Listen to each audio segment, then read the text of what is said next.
Good afternoon. Anjali Bhatia, counselor at the Student Wellness Center, IIT Bombay, welcome you all to this very special online event in which we shall be launching the ebook edition of the Handbook of Hand-holding and Healing, authored by our erstwhile Incharge and senior counselor who has been associated with the Student Wellness Center for over 30 years, Miss Amita Tagare. Thank you, ma'am, for joining us. Thank you, Anjali, for inviting me. This is our pleasure, ma'am. Although Tagare ma'am is well known to many people within the institute, I would still like to share a short introduction to her career. Miss Amita Tagare, a clinical psychologist, was amongst the first counselors to join IIT Bombay in 1987. Since then, she has counseled innumerable students to help complete their programs. She has also shared her valuable inputs with colleagues and other stakeholders, along with initiating a number of systems to approach the students' problems. As a counselor myself at the Student Wellness Center, I found myself tremendously enriched by this exposure to her methods. This handbook is a culmination of the 30 plus years she has put in with IIT Bombay students. And this compilation of the above experience will serve as a valuable means of reference to all the concerned stakeholders. Now, coming to the handbook, ma'am, do you remember when we were sitting one day? It was a few years ago. I had joined just a few months ago, and you were sharing your inputs about some student related matters. And I was very impressed with all the insights and the methods that you shared. And I remember saying, ma'am, don't you think that this warrants being put into a book? And you looked very mysterious and you said, okay, there is something that is in my head, but it just needs to be put into words. So I think this was how the idea of the book came to me. And because I do have a flair for writing, we decided that this long thought of book will be brought into manifestation. It took a few years to put it into final shape. But ma'am, I hopped onto this train very late when it had already traveled much of the country. How did this starting station come about? What was the original idea of the book? Where was it coming from? Um, After a few years of counseling at IITB, and this was late 80s and early 90s when the journey kind of began. And after a couple of years, one could realize that counseling per se was not the only solution that could work with the students. There was a lot of background work which would go into resolving the matters of the student or the concerns of the students. And this background work started being noticed by the institute, and the institute themselves started putting their best foot forward. So it was a mutual learning, probably for me as well as the other people. And as this got known more and more that counseling is working very positively and is working in favor of the students, a lot of faculty started saying, why don't you put all of this so that it gets documented, it goes on record, and more people can use these little methods that we are evolving. And I recall having spent time with maybe 10 or 11 deans, uh, and the same conversation would happen. But I remember Professor Mukherjee giving me a gentle reminder every month about it. He said, you were to write a book, you were to write a book. And I started penning down things. I started making notes of the important things that maybe I would like to leave behind. And I think when we met, Anjali, I think you were the key factor to put this entire project into action, because the thoughts were there, the content was there, it had gone into scribble sheets, it had gone into, I remember this huge thing which I showed you. And I think it was all waiting for a good person to assemble it and put it down. So I should thank you also for this. And that's how it came out. I think, ma'am, I'm truly grateful for the opportunity because learning in face-to-face interactions is, of course, a very valuable thing. But, because I tend to learn a lot by reading, and as I was taking those notes, I was like, okay, this could also be done. This could also be done. So I was very impressed. So I think it was entirely my pleasure. So, ma'am, I have gone through the book, and I think most of us have, those who were in the center.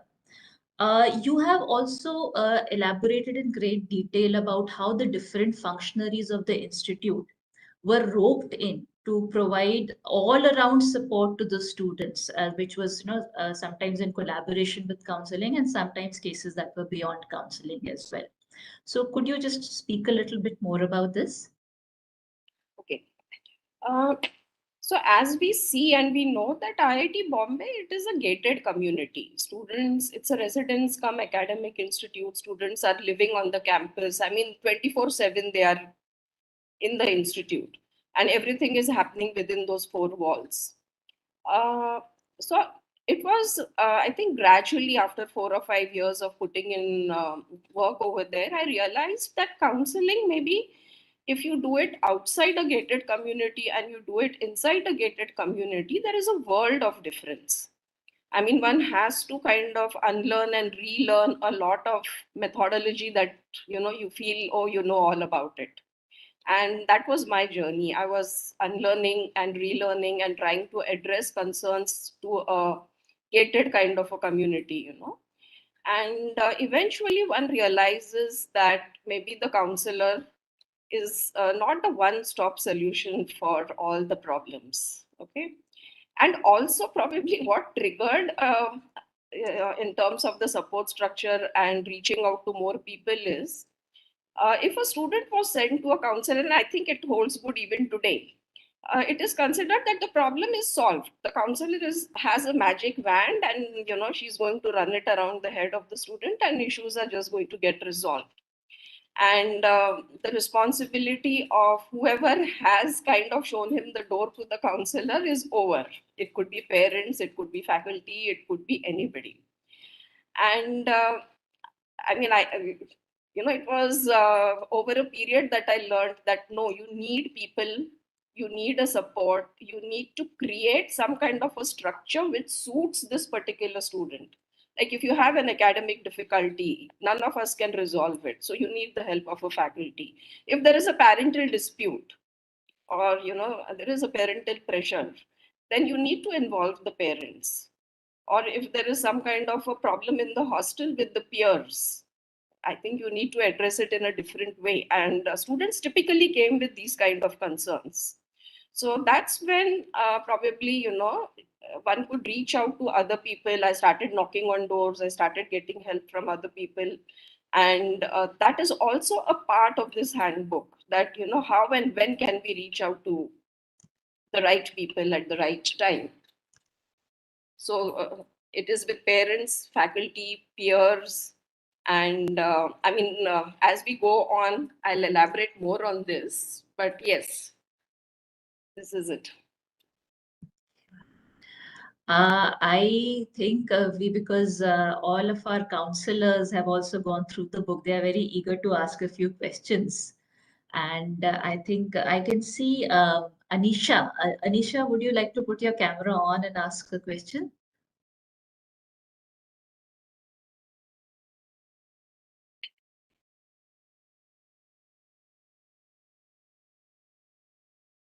Okay, I think Anisha is a little occupied.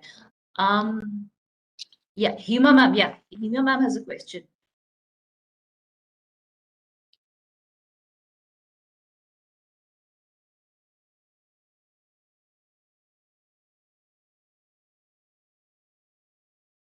Yeah, Hima ma'am, we can see you. We can't hear you.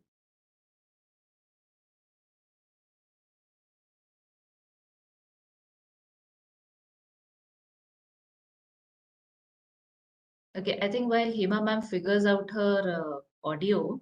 Yeah. Yeah. Now we can. Can Great. you hear me now? Yes, yes. So it was nice seeing Ma'am and Anjali chatting. And when I was listening to them, I had one question. Ma'am, like along with changes in society, the SW has also grown over the years. So, how do you feel about this internal evaluation that has happened in SWC?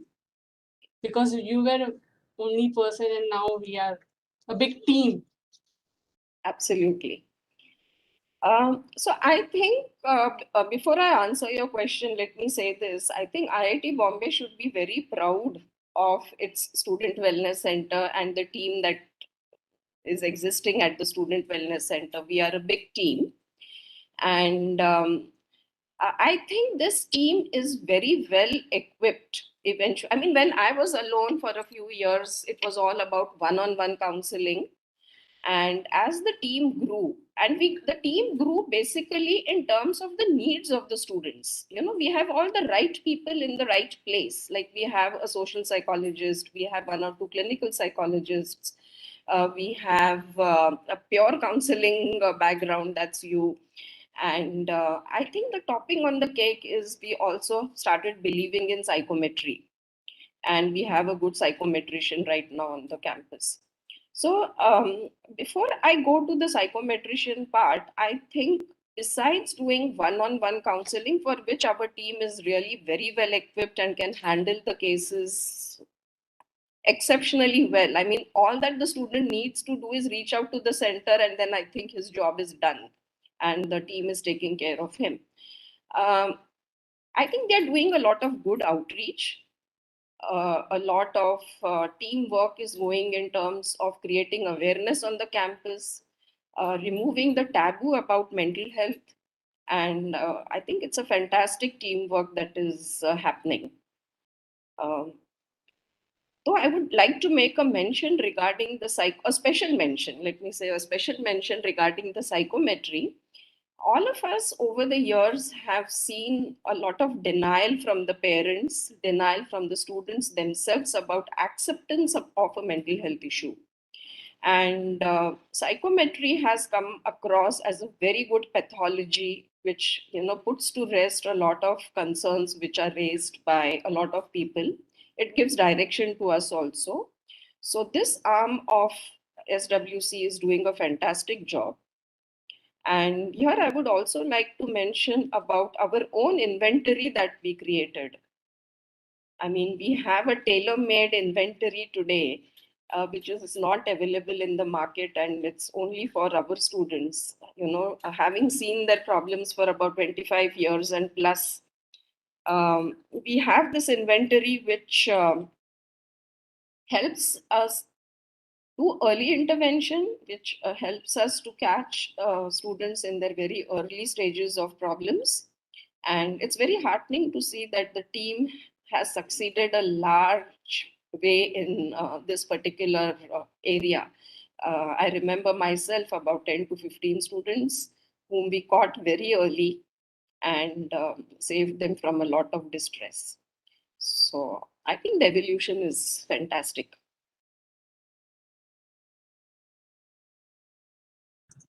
Thank you, ma'am.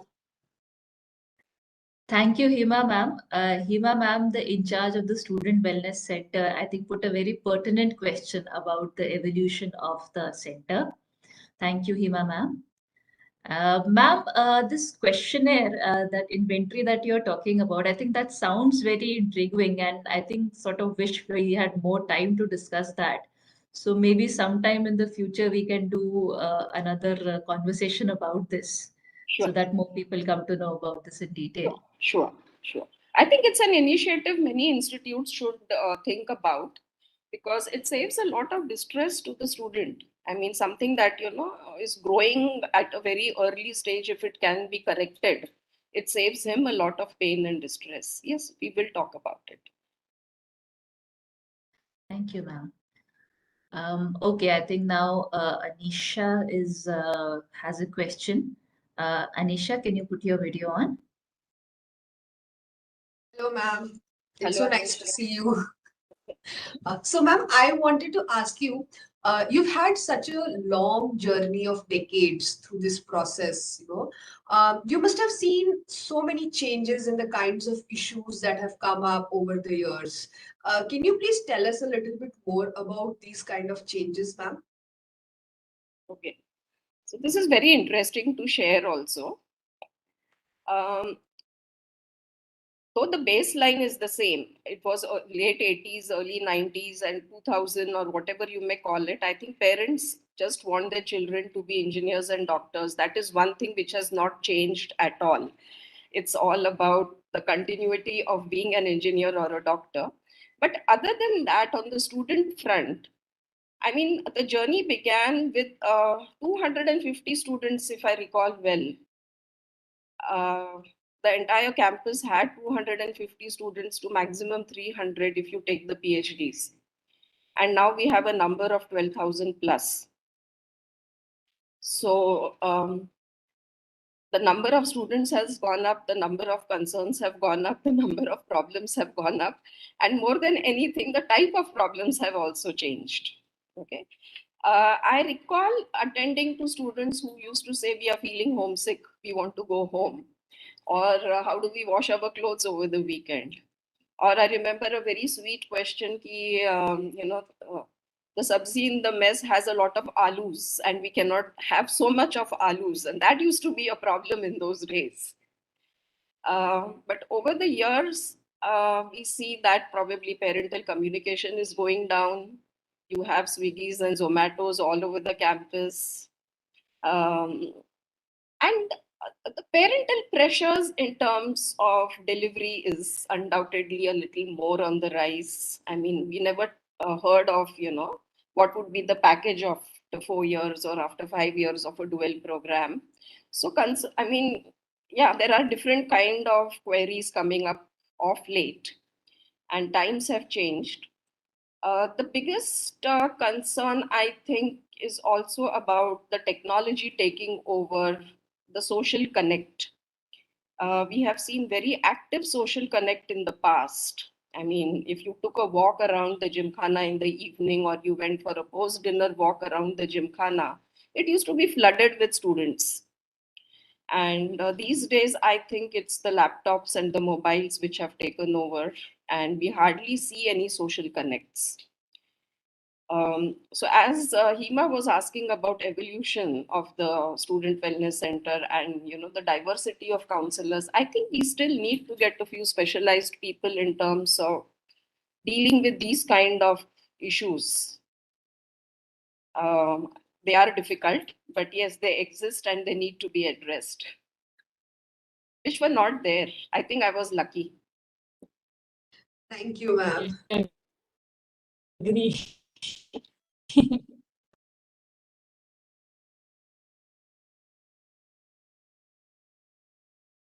Thank you, Anisha.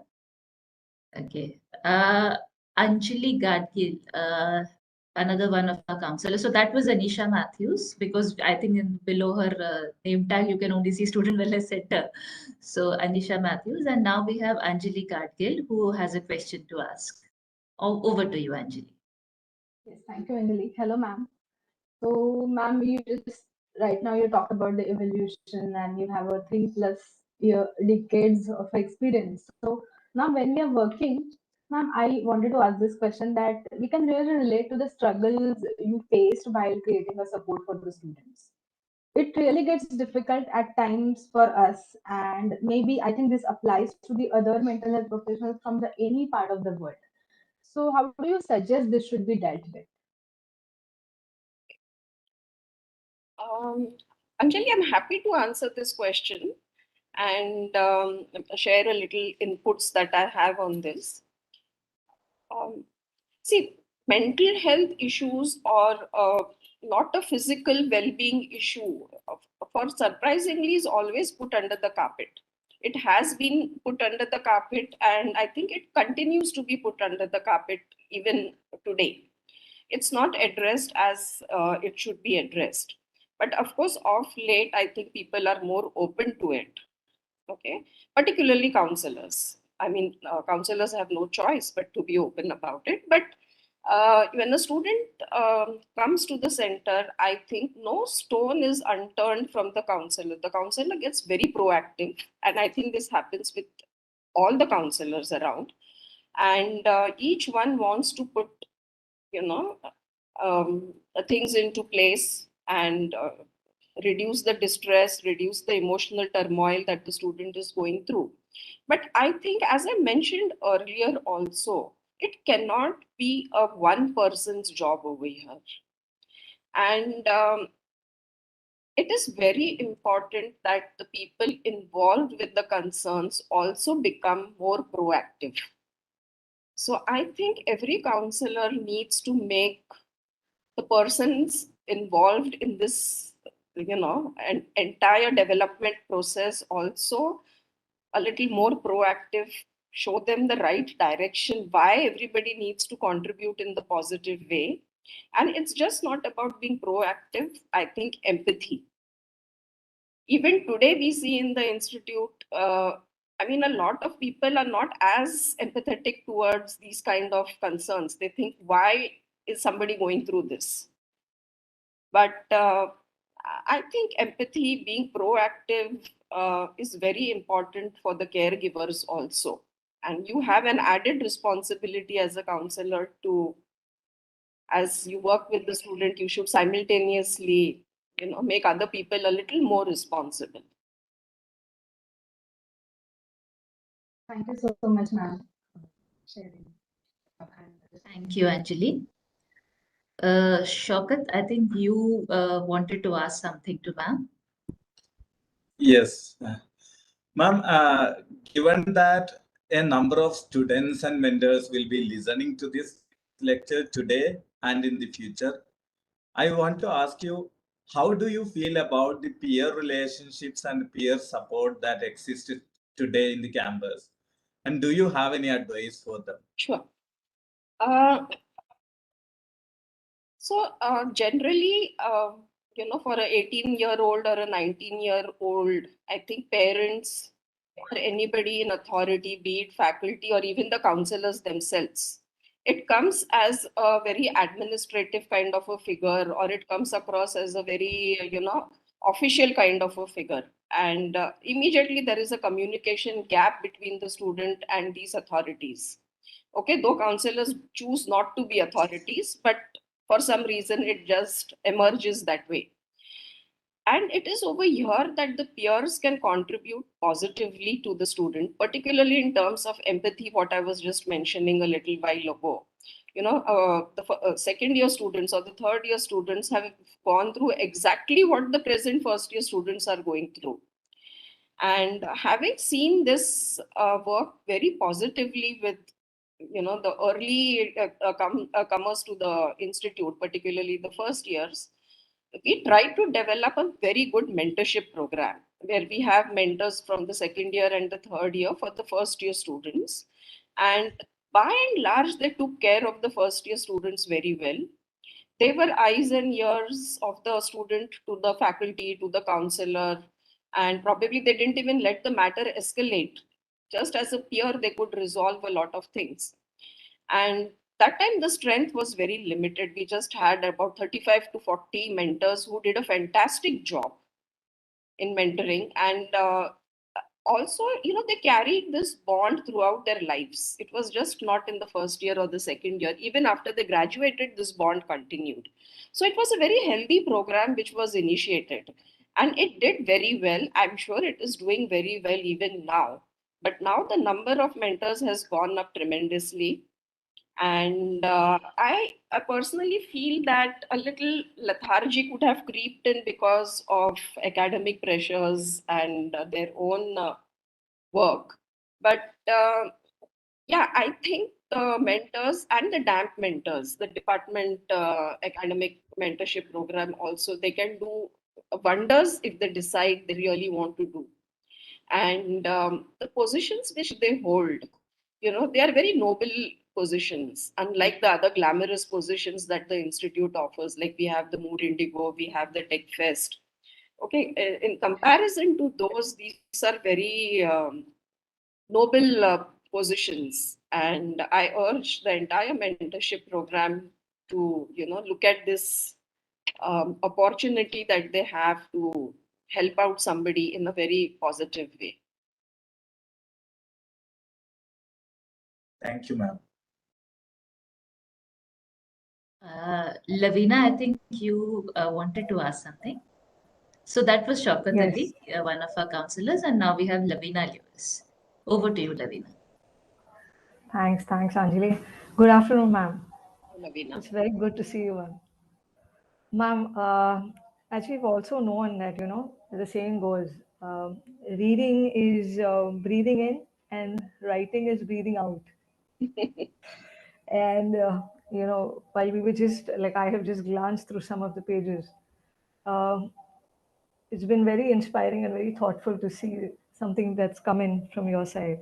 And it's going to be a pleasure for us. Ma'am, so going ahead from here on, what are your plans for the future?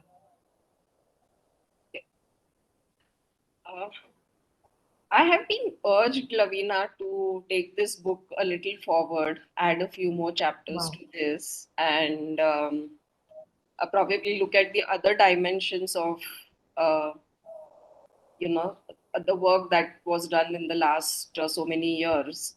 So, if Yeah. time permits and if I can do it, I will definitely come back with a second edition and hopefully give it back to you.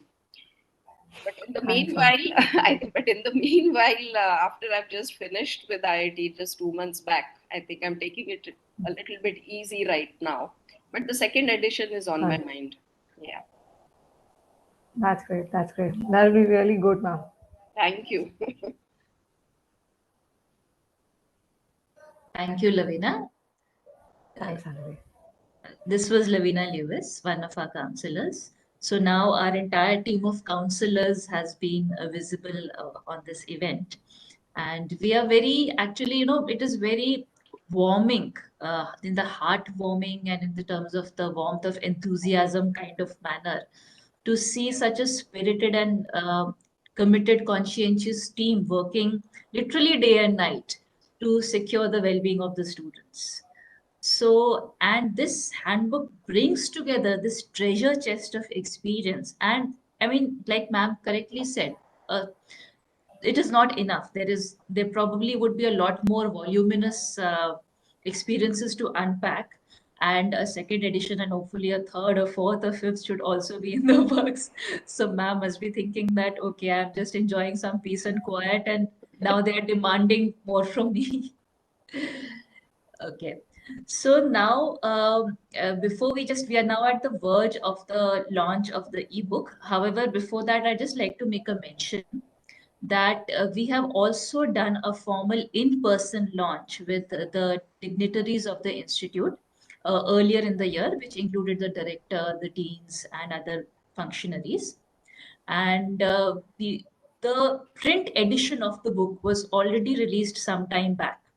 And these print edition copies, the complimentary copies, have been distributed in all the departments as well as in the institute library. So those who within the campus who wish to access the handbook can do so. But those who want a copy for their own leisure reading or personal reading can also do it through the ebook edition. And we will soon be sharing that link how to access that. But before that, we just like to share with you a very brief video about the formal launch, showing the major highlights of the formal launch.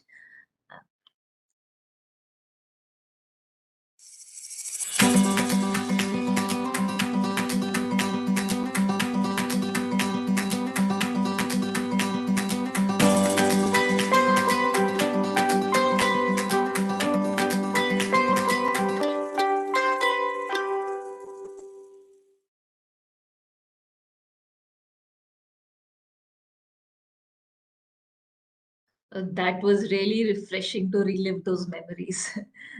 How do you feel, ma'am? Very nice, very nostalgic and nice. Okay, before we make ma'am more emotional, we are going to uh, inaugurate the ebook. Ma'am, can you formally announce the launch of the ebook? After that, we will show the link. So the ebook is formally launched. Thank you, ma'am.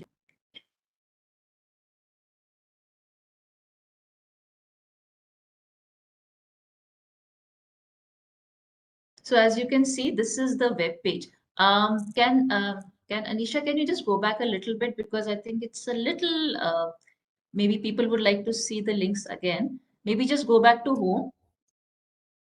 Home, yeah, the home tab. Yeah, so this is our Student Wellness Center web page. And if you land on this page, then you go to the tab that is to the right, that is books and resources, and go to this drop down, the Handbook of Hand-holding. Yeah. So then you can, here you can see the book cover. And below this, there is a link which takes you to the ebook. This is the Kindle edition that is available on Amazon.in. Yeah, so and this, if you click on this, it is launches the free preview. You can scroll through this. As you can see, there is a lot of praise. Could it be a little slower? Slightly slower, so that we can savor the moment. Okay, so as you can see, there is some preliminary information about the book, and there is a lot of praise for the book already coming from the director of IIT Bombay and the Dean SA and the Incharge of SWC. And below this would be the table of contents. Yeah. And there are a lot of topics from the basic system of IITB, the map of the students, the various systems, wardens, the student activities, the mentors, the HODs, the various academic and non-academic activities of the institute. And then following that, on the next section of the book, we also have some of the measures that can be taken, or how to knit the right support structure along with the right stakeholders. And finally, there are some examples of case studies, of course, with protecting the confidentiality of all concerned. These, you can say, are sample case studies where the similar cases, we have derived information from similar cases and quoted them as examples of what to do in such situations, which of course is constantly evolving. And I sense that I have been babbling on about this, and the author should be speaking more. Ma'am, any remarks to add about this? The only remark that I would like to make is, as the counselors are doing their bit, I once again urge the entire support structure of the institute also to, work hand in hand. And I think the counselors and the functionaries may complement each other to make this a huge success. Thank you, ma'am, and congratulations for bringing out such a well-rounded and intriguing book where people can get a real exposure to the IIT system, and not just on a superficial level but an in-depth level. Thank you so much, ma'am. Thank you. Actually, this is a give back to the institute. What I learned at the institute, I'm giving it back. So I also feel equally happy and very satisfied at the end of my journey that I give back what I learned. That's I hope wonderful. it is used. Yes, and because the general public can also access the Kindle edition, that would be also very enlightening for people who are aspiring to get into IITB or any IITs, as well as the parents also, so that they also, the sensitivity towards the emotional concerns develops along with the academic aspirations. Absolutely, absolutely. So I think now we would we are welcoming questions from the attendees. So if you have a question, please type it in the chat box, and we will, time permitting, we don't have too much time, maybe a couple questions.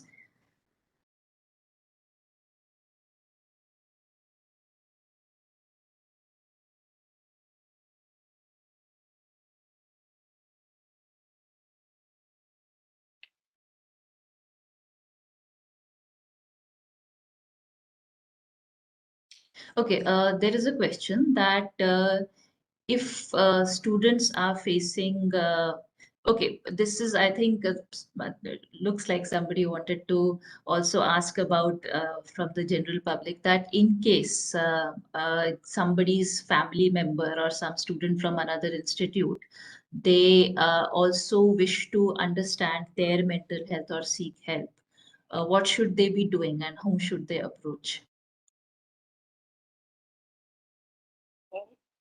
See, IIT's counselors are entitled to only counsel the registered IITB students. So probably this service does not get extended to beyond the IITB student community. But I think the question itself is very encouraging that, one wants to intervene and take the right measures towards attending mental health.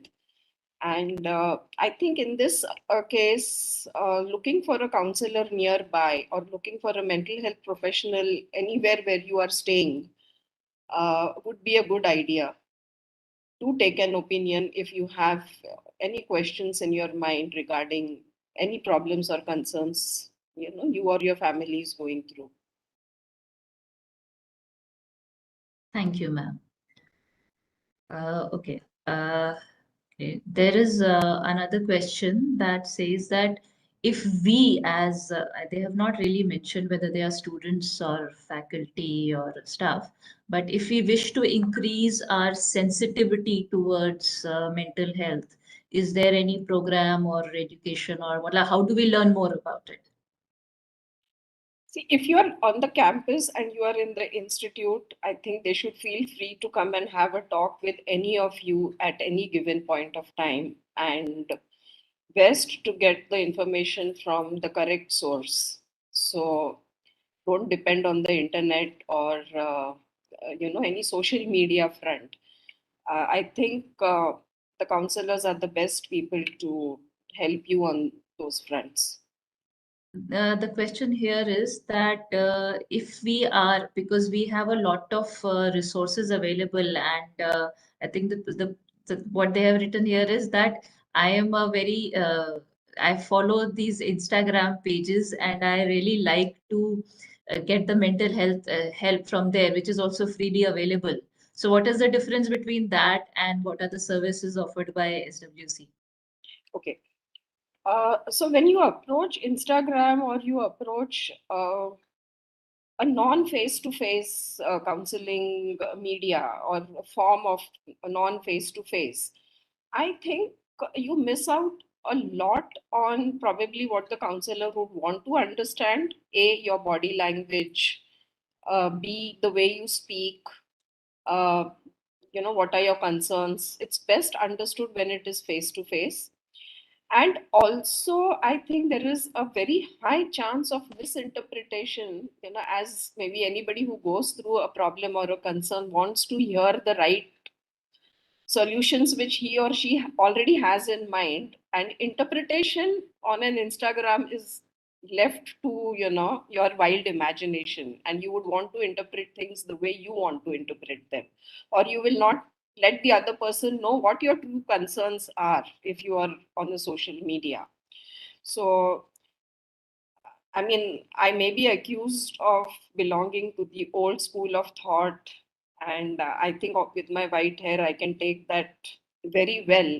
But I think nothing to beat one on one counseling, nothing to beat a face to face session. So, any other form is not the best. Okay. Thank you, ma'am. Okay, there's a question here. Can you tell us more about the early stages of the student mentorship program? I'm not actually very clear the early stages, but I think ma'am has a lot of exposure to the student mentorship program. Yeah. So the early years of the student mentorship program, I think they happened in very early 90s. It was very early that we came up with this program of the student mentors, where I recall, I think there was a faculty from the electrical engineering department who was equally passionate about this. I think he was Professor Gadre. He was equally passionate about this program, and so was I. And there were a couple of students who were, way matured than their age, warranted. And along with them, this idea came up that, we should build up a student mentorship program. And we used to have interviews for the mentors, and we used to see what was the agenda in them trying to become a mentor, and how much of empathy they would carry, and what was their outreach with their mentees, as the language goes. And this was done with a lot of passion, a lot of dedication. And we used to come up with about 32 mentors who did a fantastic job, and they were regulars with the student wellness center. The mentors used to come very often to the center to discuss their mentee issues. And it was via these mentors that a lot of concerns would be put to rest as well, which has been a little on the decline in the recent years. Okay, ma'am. So I think there's just one more question, and then we would be winding up. So the question is, what the title says healing. So what does healing mean to you? Yeah. uh, See, healing cannot be only interrupted to a physical injury, no? If you cut yourself, you want to heal. If you bruise your knees, you want to heal. I think even internally, there is a lot of pain. There are a lot of turmoils, internal struggles, uh, which need to be healed. And that is why the word healing. That I think was the best roundup to this session and gives a lot of food for thought. Yes, there's a lot of healing that needs to happen in all respects, externally as well as internally.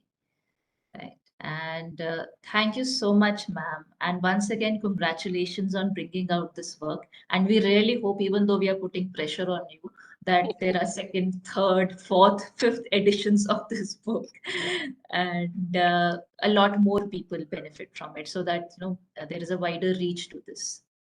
Thank you all for attending this program and participating. And please do click on the link and access the ebook or access one of the complimentary copies available in the institute. Thank you. Thank you.